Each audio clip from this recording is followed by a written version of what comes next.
Bonjour les traileuses et les trailers. Dans cette vidéo, nous allons voir en détail si cette paire de chaussures est faite pour vous ou non.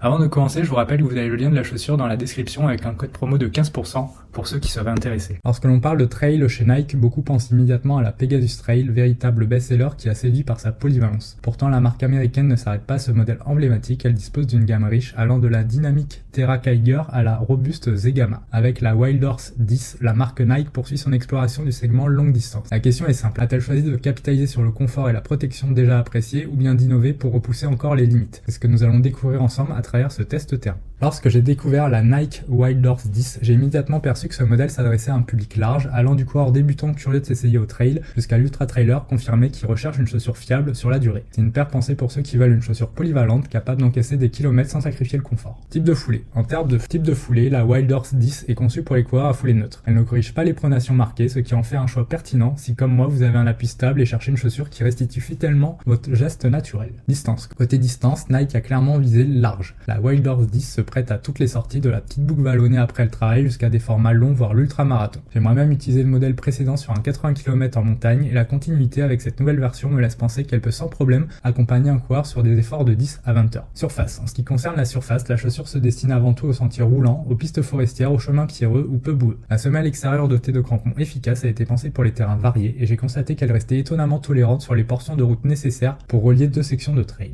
Drop. Enfin, le drop de 9 mm place la Wild Horse 10 dans la catégorie des chaussures orientées confort et endurance. Cela signifie que le talon est sensiblement plus haut que l'avant-pied, un choix judicieux pour les coureurs talonneurs. Ce profil favorise l'absorption des chocs et soulage les mollets, ce qui devient précieux au fil des heures. Les caractéristiques techniques de la Nike Wild Horse 10. Lorsque j'ai enfilé la Nike Wild Horse 10 pour la première fois, j'ai immédiatement remarqué qu'elle avait été pensée comme une évolution ambitieuse par rapport à la version précédente. Nike a choisi d'intégrer des innovations majeures, en particulier la mousse React X, et de retravailler la structure globale pour répondre aux exigences des trailers réguliers. Je vais donc détailler point par point les éléments essentiels qui font la singularité technique de ce modèle. Design. Visuellement, la Wild Horse 10 conserve l'ADN de la gamme, mais elle adopte une allure plus moderne, presque proche d'une chaussure de route renforcée pour le trail. J'ai apprécié la présence de détails réfléchissants, utiles lors de mes sorties tôt le matin ou en fin de journée. La languette est bien rembourrée avec un système de lassage simple mais efficace et la protection de l'avant-pied renforcée par un pare-pierre discret mais robuste. Matériaux et durabilité. L'empeigne est conçue en mèche perforée. Ce choix favorise la respirabilité, mais je dois avouer que lors d'une sortie estivale en terrain découvert, mes pieds ont rapidement chauffé, preuve que la ventilation reste correcte mais pas exceptionnelle. La semelle intermédiaire est composée de Nike React X, un matériau qui offre un retour d'énergie de plus de 13% par rapport à la mousse React classique, tout en réduisant l'empreinte carbone d'environ 43%. C'est un vrai plus, surtout à une époque où l'impact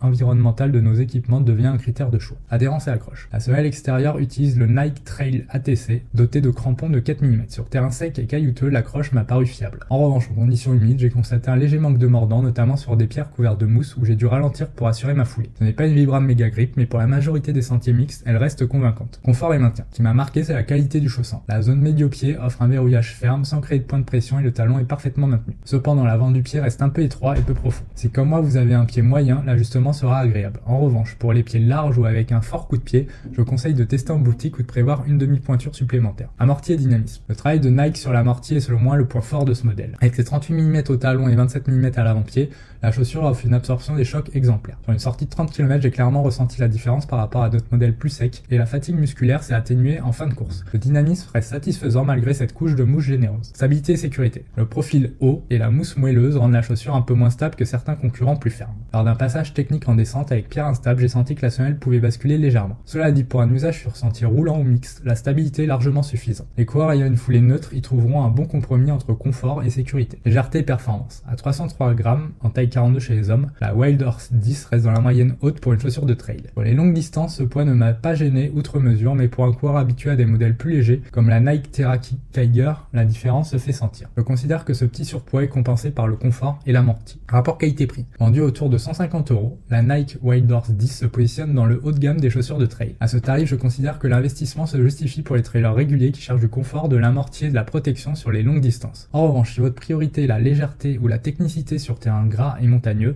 il existe des alternatives plus spécialisées à prix équivalent. Par exemple, la Salomon Sense-Ride 5 ou la Merrell Agility Peak 5. Pour un coureur polyvalent, la Wild Horse 10 reste un bon compromis, mais son prix peut sembler élevé si vous privilégiez avant tout la performance brute ou la durabilité du mesh. Comparatif avec d'autres modèles de chaussures de trail. Lorsque l'on envisage un achat comme la Nike Wild Horse 10, il est essentiel de comparer avec d'autres modèles de la marque ainsi qu'avec des alternatives concurrentes. Cela permet de situer précisément son positionnement, ses points forts et ses limites. Donc j'ai comparé la Nike Wild Horse 10 à la Nike Pegasus Trail 5. Pensez pour la polyvalence route trail, la Nike Pegasus Trail 5 est plus légère et plus dynamique que la Wild Horse 10 mais moins protectrice. Je la recommande pour les coureurs alternant bitume et chemin roulant, là où la Wild Horse reste meilleure sur les longues distances exigeantes. Maintenant j'ai comparé la Nike Wild Horse 10 à la Nike Zegama Trail 2. La Nike Zegama Trail 2 se distingue par un amorti massif et une semelle Vibram Mega Grip qui surpasse la traction de la Wild Horse 10. Plus stable et adhérente en montagne, elle est idéale pour terrain gras et alpin. En revanche, elle est plus lourde et moins polyvalente sur route. J'ai comparé la Wild Horse 10 à la Nike Terra Kiger 10. La Nike Kiger 10 reste la plus vive et la plus agressive des trois. Plus légère que la Wild Horse 10, elle offre une meilleure sensation de proximité avec le sol et un dynamisme supérieur. En revanche, elle fatigue plus vite sur l'ultra distance où la Wild Horse prend l'avantage. Maintenant, j'ai comparé par rapport à des modèles concurrents. Donc la Nike Wild Horse 10 par rapport à la Salomon Sense Ride 5. La Salomon Sense Ride 5 propose une accroche performante avec la semelle Contagrip et un confort équilibré. Elle se rapproche de la Wild Horse 10 en termes de polyvalence, mais elle est un peu plus ferme. Elle convient mieux à ceux qui cherchent un toucher de sol plus direct. Alors j'ai comparé la Nike Wild Horse 10 à la Hoka Speed God 6. Référence de l'Ultra Trail, la Hoka Speed God 6 surpasse la Wild Horse 10 en amorti et en grip grâce à la semelle Vibram Mega Grip. Elle est idéale pour les terrains très techniques. Cependant, sa semelle plus haute accentue l'instabilité,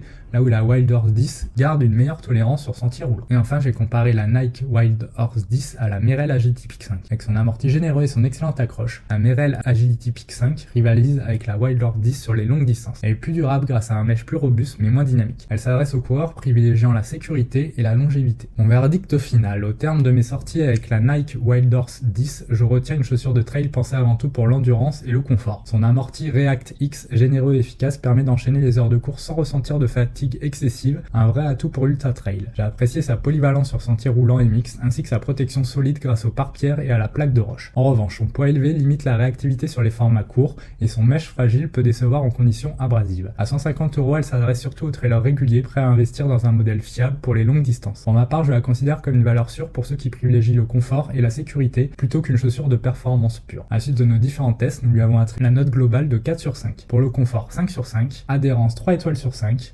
dynamisme 4 étoiles sur 5 et protection et maintien 4 sur 5. Je vous rappelle que vous avez un code promo dans la description de 15%, donc n'hésitez pas à en profiter pour votre prochain achat. À bientôt pour une prochaine vidéo, au revoir.